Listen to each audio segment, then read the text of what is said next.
మహానగరం నిర్మించాలంటే ఎలా ఉంటుంది, మహానగరం కంప్లీట్ అయితే ఎలా ఉండబోతుంది అంటే విజన్ లేని వ్యక్తులకి విజన్ వచ్చే విధంగా చంద్రబాబు నాయుడు గారు రచించినటువంటి ఇది చూడండి ఎంత అద్భుతంగా ఉందో.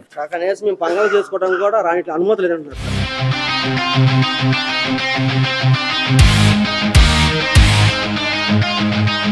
అమ్మా ఇది కొన్ని వేల గ్రామాల నుంచి పవిత్రమైనటువంటి ప్లేసుల నుంచి ఈ మట్టి తీసుకొచ్చి అందరి ఆశీస్సులతో అమరావతిని ఒక అత్యుత్తమమైనటువంటి మహానగరంగా నిర్మించాలనుకుంటే ఇందులో చర్చిలకు సంబంధించిన ల్యాండ్ల నుంచి గాని, మసీదుల దగ్గర నుంచి గాని, అన్ని దేవాలయాలకు సంబంధించినటువంటి ల్యాండ్ నుంచి గాని తెచ్చినటువంటి మట్టి. ఈ ప్రాంతాన్ని కూడా అపవిత్రం చేశారు వీళ్ళు.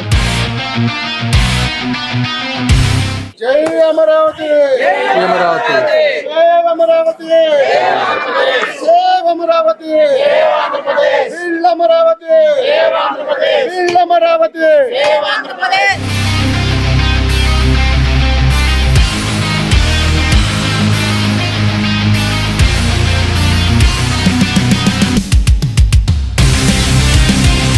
మొత్తం ఇదంతా ఈ కొంచెం ఎందుకు వదిలిపెట్టారు? చూడండి ఎట్లా తవ్వుకుంటా వెళ్ళిపోయారు. ఆల్రెడీ తారేసిన రోడ్లని కింద దాకా తీసుకెళ్లి తవ్వుకొని వాళ్ళకి కావాల్సిన ఏరియాలకు వేసుకున్నారు.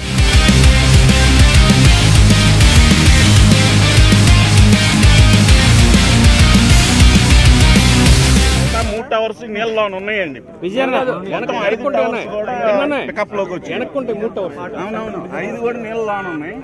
మొత్తం 5 టవర్లు రాఫ్ట్ ఫౌండేషన్ తోటి మీరు చూడండి. ఇక్కడ 3 టవర్లు వాటర్ లోపల మునిగిపోయి ఉన్నాయి. చూడండి ఆ స్టీలు ఎంత పెద్ద స్టీలు, ఎంత కాంక్రీట్ తోటి చేశారో.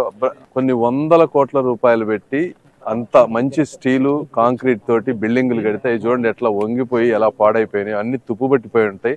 ఇప్పటి వరకు చేసింది మొత్తం మళ్ళీ తీసేయాలి. ఇక్కడ 3 టవర్లు, ఇక్కడ 2 టవర్లు, 5 టవర్లు. ఈ వందల కోట్ల రూపాయలు ఆస్తి ఇది ఎవరిదంటే ప్రజల సొమ్ము, ప్రజల డబ్బులతో కట్టిన, అంటే వాళ్ళు ట్యాక్సులతో కట్టిన డబ్బు. ఈ విధంగా కంప్లీట్ గా వదిలిపారేశారు. అంతే, దీనికి మెయింటెనెన్స్ కానీ ఏమీ లేకుండా. సో మళ్ళీ రేపు మేము వచ్చిన తర్వాత ఇవన్నీ తీసి చేయాల్సినటువంటి పరిస్థితి. చూడండి ఎంత దుర్మార్గంగా ఉందో ఇక్కడ సిచ్యువేషన్.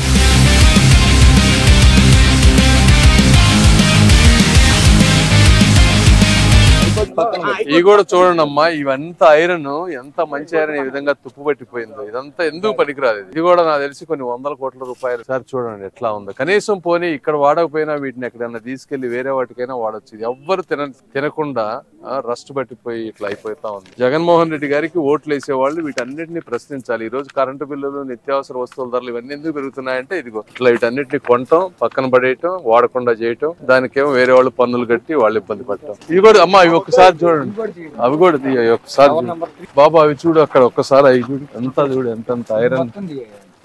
ఇగో ఇవి ఫౌండేషన్ వేసామండి. 48 అవర్స్ కంటిన్యూస్ గా.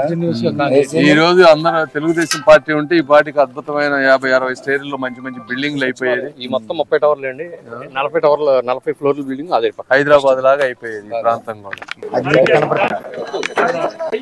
పర్లేదు చేపెట్టినా ప్రజలకు అర్థమవుతుంది.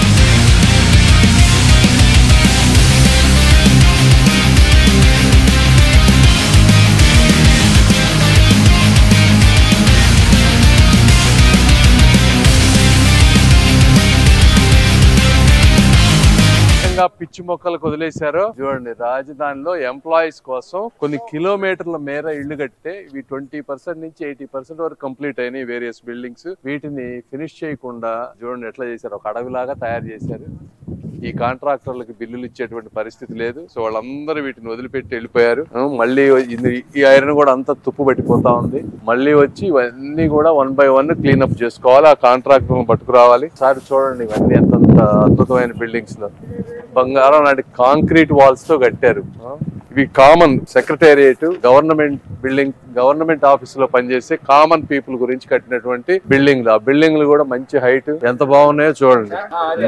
చూడండి ఇవన్నీ విజన్ ఉన్న నాయకుడికి, ఒక అరాచకవాదికి, ఒక విధ్వంసవాదికి ఉన్నటువంటి తేడా ఇట్లా క్లియర్ గా కనిపిస్తా ఉంది. ప్రజలందరూ కూడా ఆలోచించాలి. అభివృద్ధి కావాలా, అరాచకం కావాలా, పరిపాలనాధ్యక్షుడు కావాలో, పరిపాలన చేతగాని అసమర్థ దుర్మార్గపు ముఖ్యమంత్రి కావాలో దానికి నిదర్శనం ఇక్కడ కనిపిస్తా ఉంది.